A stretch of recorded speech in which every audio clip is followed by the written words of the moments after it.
تخيل أنك تسير في مدينتك ثم تكتشف أن تحت قدميك مدينة أخرى كاملة ببيوتها، آبارها وأنفاقها.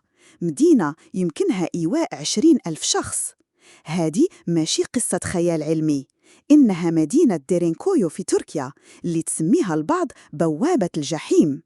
تقع ديرينكويو في منطقة كابادوكيا، واكتشفت بالصدفة عام 1963 حين كان أحد السكان يجدد إنزله فهدم جداراً ليجد خلفه ممراً غامضاً يقود إلى شبكة أنفاق هائلة.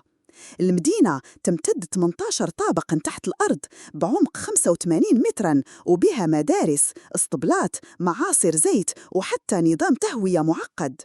الغريب أن كل طابق يمكن عزله عن الآخر بواسطة أبواب حجرية ضخمة، وكأنها صممت لتحمي سكانها من خطر رهيب.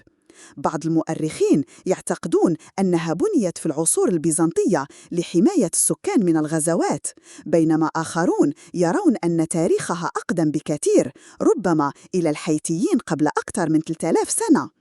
لكن لماذا سميت بوابة الجحيم؟ لأن الدخول إليها كان أشبه بالنزول إلى عالم آخر مليء بالظلام والهواء البارد والرطوبة، ما جعل الأساطير تنسج حولها بأنها مدخل لعالم الأموات. حتى اليوم لا أحد يعرف على وجه اليقين من بناها أو كيف حفرت بهذه الدقة.